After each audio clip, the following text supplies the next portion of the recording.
গণভোটের সূচনাকারী হলো বিএনপি, গণভোট অমান্যকারীও হইল বিএনপি। আর উপর দিকে যেভাবে থুতু দিচ্ছেন, আমি কোয়াইট শিওর এই থুতু আপনাদের নিজের গায়েই কয়দিন পরে ঘুরে এসে পড়বে। তো অপেক্ষা করেন থুতু নিজের গায়ে আসা পর্যন্ত। রাষ্ট্রপতি major general Ziaur Rahman BU এবং তার অনুসৃত নীতি কর্মপন্থার প্রতি আপনার আস্থা আছে কি? তো নীতি কি? কয়টা নীতি? আমরা কেউ বলতে পারবো যে এই কয়টা নীতি? কেউ বলছেন 19 দফা। জনগণ 19 দফা জানে? এই প্রশ্নটা কি সুস্পষ্ট হইল না অস্পষ্ট হইল? নির্বাচন একটা মাধ্যম, রিপ্রেজেন্টেটিভ ডেমোক্রেসি একটা মাধ্যম, সরাসরি ভোট দেওয়া এটা আরেকটা মাধ্যম। একসময় আমাদের দেশে প্রেসিডেন্সিয়াল ফরম্যাট অফ গভর্নমেন্ট ছিল, যখন সরাসরি প্রেসিডেন্টকে ভোট দেওয়া হতো। আমরা এখান থেকে চেঞ্জ করে পার্লামেন্টারি ফরম্যাটে গেলাম। পার্লামেন্টারি ফরম্যাটে আমরা রিপ্রেজেন্টেটিভ ডেমোক্রেসির পার্ট হিসেবে প্রতিনিধিদেরকে ভোট দেই। প্রতিনিধিরা পার্লামেন্টে গিয়ে আরেকজন প্রধানমন্ত্রী বানান।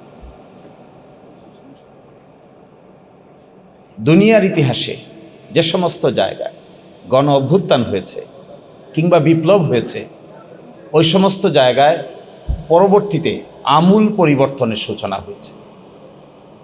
রিসেন্টলি যে সমস্ত জায়গায় জনগণ তার মত প্রকাশ করেছেন, সিস্টেমের বাইরে গিয়ে মত প্রকাশ করেছেন। ইলেকশন সিস্টেমেটিক ওয়েতে মত প্রকাশ করে, কিন্তু গণ অভ্যুত্থানে সিস্টেমের বাইরে গিয়ে মত প্রকাশ করে, বিপ্লবে সিস্টেমের বাইরে গিয়ে মত প্রকাশ করে। এগুলো মিশরে করেছেন, এগুলো ফ্রান্সে করেছেন, এগুলো আমাদের আশেপাশের দেশগুলোতেও করেছেন। শ্রীলঙ্কাতে হয়েছে, নেপালে হয়েছে, ভিন্ন কায়দায় ভিন্নভাবে মত প্রকাশ করেছে। এখন প্রশ্ন, এই গণভোটের লেজিটিমেসি কি? গণভোটের রুটটা কোথায়? আমাদের দেশের সংবিধানের 7 নম্বর অনুচ্ছেদে বলা আছে, এখনকার সংবিধানের 7 নম্বর অনুচ্ছেদে বলা আছে, প্রজাতন্ত্রের সকল ক্ষমতার মালিক হলো জনগণ। প্রজাতন্ত্রের সকল ক্ষমতার মালিক হলো জনগণ। জনগণের অভিপ্রায়ের পরম অভিব্যক্তি রূপে এই সংবিধান প্রজাতন্ত্রের সর্বোচ্চ আইন। তাহলে এই সংবিধানটা জনগণের ইচ্ছার বহিঃপ্রকাশ। আর রাষ্ট্রটা কি? রাষ্ট্রটা হলো বাংলাদেশে কি একক, স্বাধীন এবং সার্বভৌম প্রজাতন্ত্র। দেখবেন পার্লামেন্টে দাঁড়িয়ে আমাদের মিস্টার হোম মিনিস্টার তিনি বলছেন যে বাংলাদেশের সংসদ নাকি সার্বভৌম। এটি একটি ভুল তথ্য। বাংলাদেশের সংসদ সার্বভৌম সংসদ নয়। একমাত্র বাংলাদেশে জনগণই সার্বভৌম ক্ষমতার মালিক। তাহলে সংসদ সার্বভৌম নয় কেন? কারণ আর্টিকেল 65-এ বলা আছে, সংবিধানের 65-এ বলা আছে পার্লামেন্ট কি করবে, কোন কাজটা করতে পারবে। বলা হচ্ছে সংবিধানের বিধানাবলী সাপেক্ষে প্রজাতন্ত্রের আইন প্রণয়ন ক্ষমতা সংসদের উপর ন্যস্ত হইবে। সংবিধানের বিধানাবলী সাপেক্ষে হতে হবে। এমন কোনো কাজ পার্লামেন্ট যদি করেন যা সংবিধানের বাইরে, তাহলে বাংলাদেশের সুপ্রিম কোর্ট এটাকে অসাংবিধানিক ঘোষণা করে দেবে। অতীতে 8ম সংশোধনী অসাংবিধানিক হয়েছে, 7ম সংশোধনী অসাংবিধানিক হয়েছে, 13তম সংশোধনী অসাংবিধানিক হয়েছে, 16তম সংশোধনী অসাংবিধানিক হয়েছে, 15তম সংশোধনী অসাংবিধানিক হয়েছে। এগুলো তো পার্লামেন্টেই পাশ হয়েছিল। তাহলে সুপ্রিম কোর্ট অসাংবিধানিক বলল যে, এর অর্থ হলো এটা পার্লামেন্টে আপনি যা ইচ্ছে তাই করতে পারবেন না। বাংলাদেশের পার্লামেন্ট সভারিন না। বাংলাদেশের পার্লামেন্ট যে সভারিন না, বাংলাদেশের সুপ্রিম কোর্ট এটা বলছেন। দেখেন আমি পড়ে শোনাই ষোড়শ সংশোধনীর রায়ের অংশ। Only the people are sovereign and only the constitution is supreme. All other institutions are merely the institutions or agencies to fulfill the greatest purposes enunciated in the constitution. Supreme court বলে দিচ্ছে শুধুমাত্র জনগণই সার্বভৌম আর সংবিধানই supreme.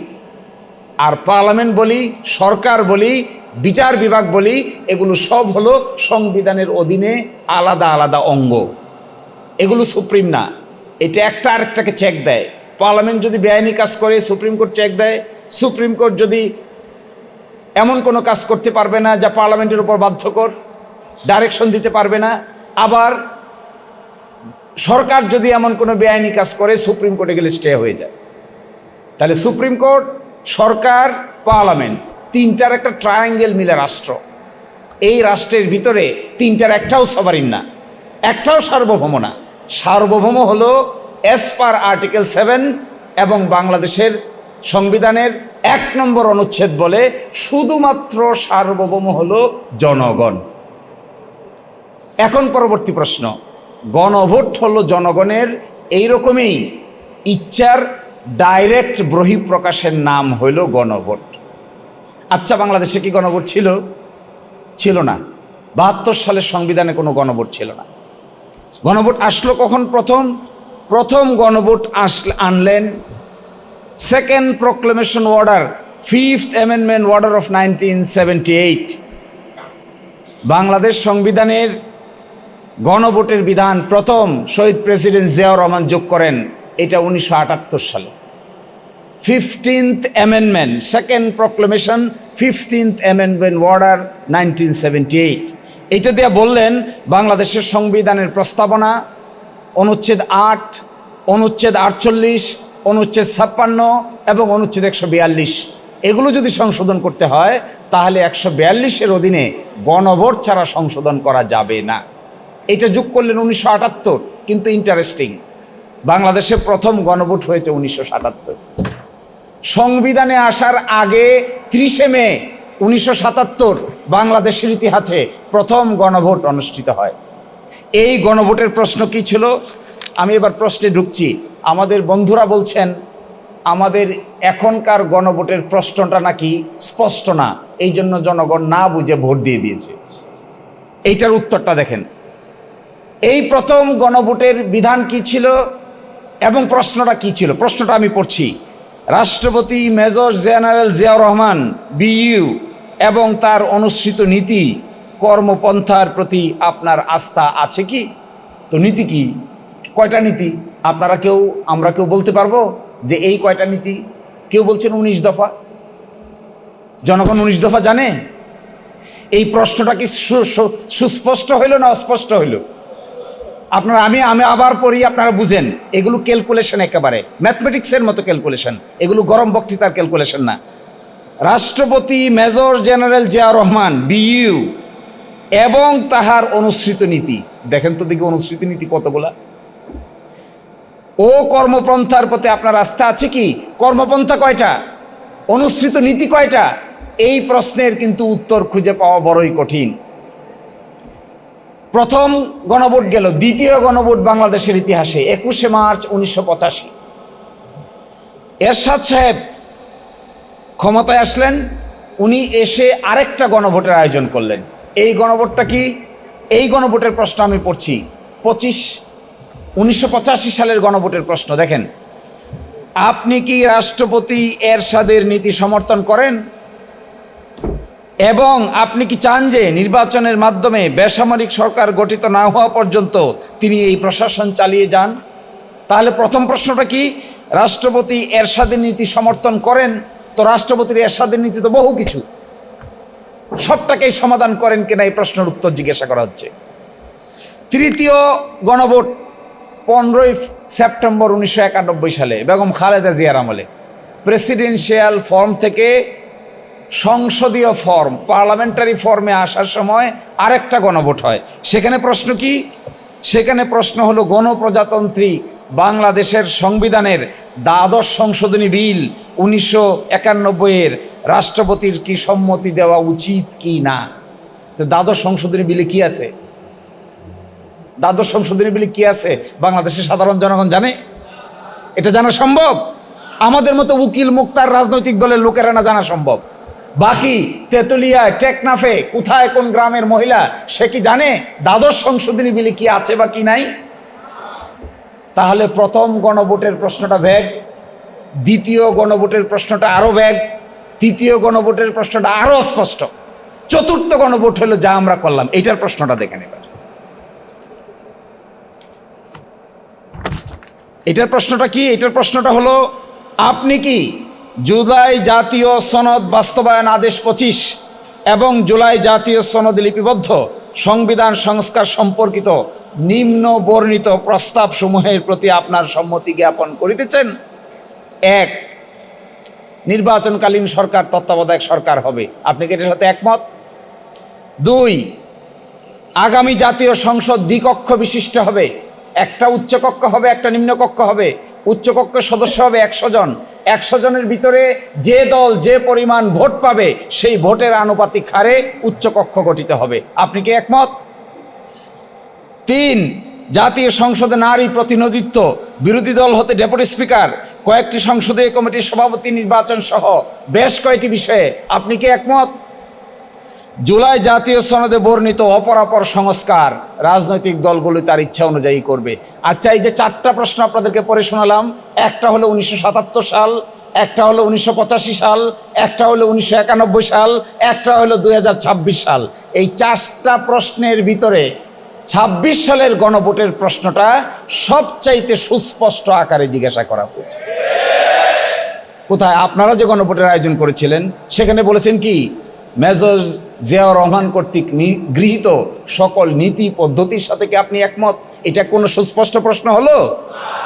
85 সালে এরশাদ সাহেবের সঙ্গে গৃহীত সকল নীতি পদ্ধতির সঙ্গে একমত, এটা কি সুস্পষ্ট প্রশ্ন হলো? 91 সালে দ্বাদশ সংশোধনীতে গৃহীত সংবিধানের বিলের সাথে আপনি একমত কি না স্পষ্ট হলো? নাকি তত্ত্বাবধায়ক সরকার আপনি মানেন কি মানেন না এটা স্পষ্ট হলো না? তাহলে যে বলছেন যে জনগণ না বুঝে ভোট দিয়ে দিয়েছে, আমি খুব অবাক হই এদের আর্গুমেন্ট দেখে। এদের argumentative capacity is very poor. কেন জানেন? এখন আমরা যদি বলি বিএনপির 31 দফা না বুঝে জনগণ দানের শেষে ভোট দিয়ে দিয়েছে, কি হবে? কথাটার উত্তরটা কি হবে? এই 4টে প্রশ্নের উত্তর ব্যালটে ছিল না? 4টে প্রশ্ন, এই 4টে প্রশ্ন আমরা যদি না বুঝে জনগণ ভোট দিয়ে দিয়েছে আর্গুমেন্ট করেন, তাহলে 31 দফা জনগণ বুঝে ভোট দিছে আপনাদের? তাহলে বোঝা যাচ্ছে এই গণভোটের সোর্স হইল সংবিধান, গণভোটের সূচনাকারী হইল বিএনপি, গণভোট অমান্যকারীও হইল বিএনপি। এখন তারা কি পারবেন এটা করতে? অতীতে যখনই অমান্য করেছেন তখনই ক্রাইসিস হয়েছে। আমি দেখাচ্ছি আপনাকে কোথায় ক্রাইসিস হয়েছে। বড় ধরনের ক্রাইসিসের জন্ম হয়েছে কখনো সাংবিধানিক ক্রাইসিস, কখনো পলিটিক্যাল ক্রাইসিস। বাংলাদেশে তত্ত্বাবধায়ক সরকারের 1991 সালে বিচারপতি শাহাবুদ্দিনের নেতৃত্বে যে নির্বাচন হয় তার আগে 3 জোটের রূপরেখা হয়। এই 3 জোটের রূপরেখা 91 সালে ক্ষমতায় আসার পরে তারা বেমালুম ভুলে গেছে। 91 সালে এসে একটা গণভোটের আয়োজন করে প্রেসিডেন্সিয়াল ফর্ম থেকে পার্লামেন্টারি ফর্মে আসছে। এইটা পরবর্তীতে না মেনে তত্ত্বাবধায়ক সরকার সিস্টেম কন্টিনিউ না করার কারণে যে সংকটের তৈরি হয়েছিল 1996 সালে একটা সেইম ইলেকশন করে এই সংকট থেকে বের হয়ে গিয়ে 96 সালেই মাত্র 15 দিন সংসদে থেকে গভীর রাতে তত্ত্বাবধায়ক সরকারের বিল সংসদে পাশ করে ওই সংকট থেকে বাংলাদেশের মানুষ মুক্তি পেতে হয়েছে। তা আপনারা আবার করবেন এটা? আবার গভীর রাতে পার্লামেন্ট বসিয়ে আরেকটা গণভোটের রায় মানার চেষ্টা করবেন? আশ্চর্য ব্যাপার। ওই সময় কি হয়েছিল জানেন? বাংলাদেশের ইতিহাসে সময় শেষ নাকি? আচ্ছা, বাংলাদেশের ইতিহাসে পার্লামেন্ট বয়কট নামে একটা কেস আছে, পার্লামেন্ট বয়কট কেস। যখন মাগুরাতে উপনির্বাচন হলো, খুবই বাজে উপনির্বাচন হলো, সকলে আন্দোলন করলো। আওয়ামী লীগ, জামাত ইসলামী, জাতীয় পার্টি পার্লামেন্ট থেকে বয়কট করলো। পার্লামেন্ট বয়কট করে পার্লামেন্টে গেল না। 90 দিন পার হয়ে গেল। বাংলাদেশের সুপ্রিম কোর্টে একটা রেফারেন্স চালু করলেন। রাষ্ট্রপতি জিজ্ঞাসা করলেন 90 দিনের বেশি ওনারা পার্লামেন্টের বাইরে আছেন, ওনাদের পার্লামেন্ট সদস্য আছে কি নাই। এটাকে বলে পার্লামেন্ট বয়কট কেস। বাংলাদেশের ইতিহাসে এইটাই প্রথম রেফারেন্স। ওই রেফারেন্সে প্রথম উত্তর এসে সকলেই বয়কট করলো, ক্রাইসিস হলো। আন্দোলন হলো, কিন্তু একটা নির্বাচন হলো, কেউ পার্টিসিপেট করলো না। অবশেষে রেজাল্ট কি হলো? তত্ত্বাবধায়ক সরকার আপনারা গভীর রাতে পাশ করা ছাড়া আর কোনো রাস্তা খুঁজে পান নাই। দ্বিতীয় গণভোট 1985 সালে যে গণভোট অনুষ্ঠিত হয়, এরশাদ সাহেব করেন, এটাতেও তেমন কোনো পার্টিসিপেশন ছিল না, কেউ অংশগ্রহণ করে নাই, একতরফা গণভোট, কিন্তু অনেক ভোট কাস্ট দেখানো হয়। অবশেষে সেই ভোটে কি হয়? শেষ পর্যন্ত 90-এর গণঅভ্যুত্থান হয় এবং এরশাদ সাহেব বাধ্য হন চলে যেতে। আবার 1991 সালে বেগম খালেদা জিয়া এসে যে গণভোট করেন, ওই গণভোটের রায় মেনে নিয়ে তারা পার্লামেন্টারি গভর্নমেন্ট চালু করেন। কিন্তু সেখানেও 91 সালে এসে 96 সালে এই সিস্টেমটা ঠিক রাখতে পারেন নাই। সবচাইতে জটিল প্রশ্ন, গতকালকে দেখলাম আমাদের মিস্টার হোম মিনিস্টার বলেছেন যে গণভোট বৈধ। শুনেছেন কালকে? উনি আইনের একটা নীতি আছে, এটাকে বলে ফ্যাক্টাম ভ্যালেট। আপনারা দেখবেন একটা ইংরেজি শব্দ এখন উনি ব্যবহার করেছেন, এটা মূলত ল্যাটিন শব্দ, ফ্যাক্টাম ভ্যালেট। ফ্যাক্টাম ভ্যালিড মানে হলো এটা যেটা আসলে বৈধ না, কিন্তু হয়ে গেছে তাই বৈধ। কেমন কি? যেমন আপনি অপ্রাপ্তবয়স্ক একটা ছেলে একটা মেয়ে বিয়ে করে ফেলেছে, সন্তানের জন্ম হয়ে গেছে, আইনে বলা আছে 18 বছর আর 21 বছর, কিন্তু বিয়ে করে ফেলেছে 15 বছর আর 17 বছর। বিয়েও করে ফেলেছে, সকলে দাওয়াত খেয়ে ফেলছে, অনুষ্ঠানও হয়ে গেছে, সন্তানের জন্ম হয়ে গেছে। এই ক্ষেত্রে আমাদের আইনে একটা নীতি বলে, এটাকে বলে ফ্যাক্টাম ভ্যালিড। ফ্যাক্টাম ভ্যালিড হলো বিয়ে যেহেতু হয়ে গেছে, সকলেই যেহেতু মেনে নিয়েছে এবং যেহেতু সন্তানের জন্ম নিয়েছে, আইন অনুযায়ী 18 এবং 21 বছর না হলেও এই বিয়েটা বৈধ বিয়ে। তো বাংলাদেশের এই পার্লামেন্ট যে গণভোট হয়েছে, উনি কালকে স্বীকার করেছেন, প্রথম দেখলাম ফ্যাক্টাম ভ্যালিড হয়েছে। ফ্যাক্টাম ভ্যালিড যদি স্বীকার করেন, তাহলে অবশ্যই আপনাকে সংবিধান সংস্কার পরিষদের মিটিং ডাকতে হবে। কারণ কি? কেন ডাকতে হবে?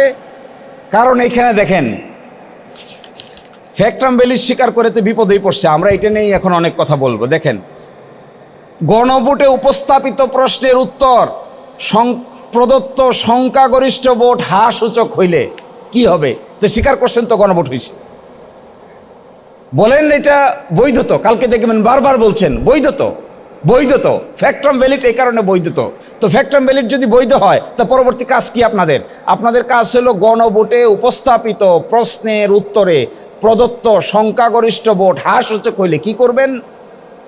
নির্বাচিত প্রতিনিধিদের সমন্বয়ে একটি সংবিধান সংস্কার পরিষদ গঠিত হইবে।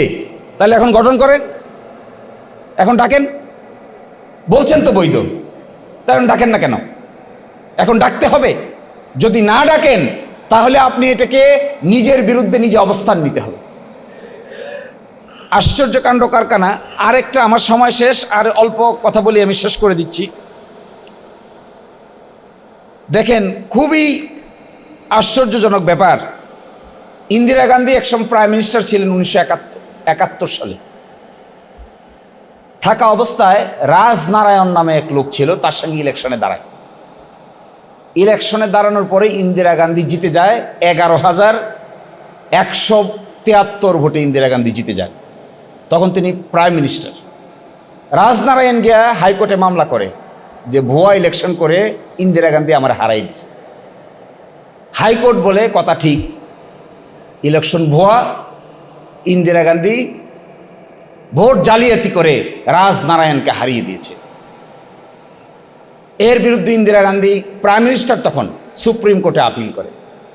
সুপ্রিম কোর্টে আপিল করলে পরে সুপ্রিম কোর্ট আপিল পেন্ডিং থাকা অবস্থায় ইন্দিরা গান্ধী সংবিধান পরিবর্তন করে ফেলে। যেহেতু প্রাইম মিনিস্টার, ভারতের ইতিহাসে সবচাইতে চাতুরীপূর্ণ কাজ এটা। তার বিরুদ্ধে মামলা, হাইকোর্টে মামলা হেরে গেছে। এই সময় সংবিধান সংশোধন করে বলতেছে নির্বাচন নিয়ে কোনো আইন কিংবা কোনো আদালত কোনো ধরনের কোনো আদেশ দিতে পারবে না। সুপ্রিম কোর্ট বলছে এই যে সংশোধনী আপনি করলেন, সংশোধনী করে এই কথা বললেন যে কোনো আদালতে প্রশ্ন উত্থাপন করা যাবে না, এই সংশোধনীকে ভারতের সুপ্রিম কোর্ট অসাংবিধানিক ঘোষণা করে দিল। ইন্দিরা গান্ধী কিন্তু তখন সিটিং প্রাইম মিনিস্টার। একটা বিরাট ক্রাইসিস দেখা দিল। আমার মনে হয় এখন আমাদের আদালতে যে জিনিসটা পেন্ডিং আছে, গতকালকে ওনারা বলেছেন যে আদালতে পেন্ডিং আছে, আগামী 19 তারিখে আদালত খুলবে। খোলার পরে আমরা আশা করছি সংবিধান সংস্কার বাস্তবায়ন আদেশের প্রশ্ন উত্থাপিত হবে। যদি বাংলাদেশের আদালত তার মেরুদণ্ড সোজা করে দাঁড়াতে পারে, তাহলে এই ক্ষেত্রে তাদের উচিত হবে সরকারের বিরুদ্ধে রায় দেওয়া। গণ অভ্যুত্থান কি সংবিধান মেনে হয়? জগতে কোথাও শুনছেন কেউ এই কথা বলে যে গণ অভ্যুত্থান হয়েছে সংবিধান মেনে? সংবিধান মেনে তো গণ অভ্যুত্থান হয় না, গণ অভ্যুত্থান হয়েই তো বাইরে থেকে, এবং একইভাবে এখানে বাইরে থেকে হয়েছে। এখন এটাকে আদালতের সাবজেক্ট ম্যাটার বানিয়েছেন। আমি আপনাদেরকে লাস্ট অনুরোধটুকু এটাই করার, আমার কনক্লুশনটা এটা যে যদি গণভোটের ফলাফল মেনে নিয়ে সংবিধান সংস্কার সভার বা পরিষদের অধিবেশন ডাকা না হয় এবং সংস্কার থেকে সরে যাওয়া হয়, সংবিধান সংস্কার সভার অধিবেশন চলার কথা 180 দিন, 180 দিন পরে এটা বিলুপ্ত হয়ে যাওয়ার কথা, তারপরে 180 দিনের পরে আর 30 দিন পরে উচ্চকক্ষ হয়ে যাওয়ার কথা পার্লামেন্ট ভেঙে 2 টুকরা হয়ে যাওয়ার কথা, একদিকে নিম্নকক্ষ একদিকে উচ্চকক্ষ। উচ্চকক্ষ গঠিত হওয়ার কথা 100 জনকে নিয়ে, তার মধ্যে ভোটের পার্সেন্টেজ অনুযায়ী বিরোধী দলীয় জোট প্রায় 40% ভোট পেয়েছে, 100-র ভিতরে 40 পাওয়ার কথা, আর বাকিগুলো অন্যরা ভাগযোগ করে পাওয়ার কথা। এই কর্মকাণ্ড যদি আপনারা প্রদর্শন না করেন আর গণভোটের রেজাল্টটা মেনে পরবর্তী পদক্ষেপ যদি না নেন, তাহলে এটা হবে বাংলাদেশের ইতিহাসে, আমার মনে হয় বাংলাদেশ না, আমি এখানে 26টা দেশের নজির নিয়ে আসছিলাম, এত কিছু বলার এখানে চান্স নাই। একেবারে সুইজারল্যান্ড থেকে শুরু করে সর্বশেষ শ্রীলঙ্কা পর্যন্ত এই 26টা দেশে একটা উদাহরণ নাই যে পৃথিবীতে মানুষ গণভোটের রায় মানে নাই, এইরকম কোনো উদাহরণ দুনিয়ার ইতিহাসে আর একটাও নাই। তো আমি আপনাদেরকে অনুরোধ করব, আপনাদের উচিত হবে, আমাদের সকলের উচিত হবে এই গণভোটের রায়টা আপনারা মেনে নেবেন। You will comply with the referendum, and according to the referendum you will comply with the other provisions of the order, and you will call for constitution reform. অ্যাসেম্বলির মিটিং ডাকবেন, সেই মিটিং 180 দিনের মধ্যে শেষ করবেন, শেষ করার পরে দ্বিকক্ষ বিশিষ্ট পার্লামেন্ট হয়ে যাবে, সংস্কারগুলো বাস্তবায়ন করবেন, গণভোট ইমপ্লিমেন্টেড হবে, তখনই বাংলাদেশ একটা নতুন যাত্রার সূচনা হতে পারে। আর যদি তা না হয় তাহলে যেই লাও সেই কদুই থেকে যাবে। আরেকটা সাংবিধানিক ক্রাইসিস তৈরি হচ্ছে, অনাস্থার ক্রাইসিস তৈরি হচ্ছে, কোর্টে গিয়ে ক্রাইসিস তৈরি হচ্ছে। আমি খুব অবাক হই, এই রাজনৈতিক প্রশ্নের সমাধান তারা কোর্টে নিয়ে গেছে। আচ্ছা বলেন তো, তত্ত্বাবধায়ক সরকারের সমাধান বাংলাদেশের কোর্ট দিয়ে বাংলাদেশের ইতিহাসে কি ভালো হলো না খারাপ হলো?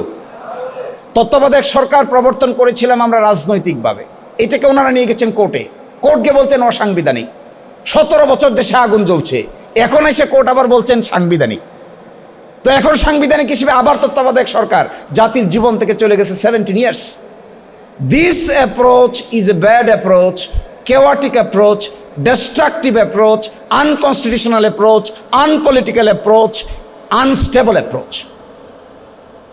একটা responsible political party must take responsible approach. Responsible approach যদি না হয়, আপনি গণভোট চাইলেন, গণভোটের পক্ষে আপনি প্রচারণা চালালেন, আইন হলো, সকলেই পার্টিসিপেট করলাম, এখন বলেন জনগণ না বুঝে নাকি ভোট দিয়ে দিয়েছে।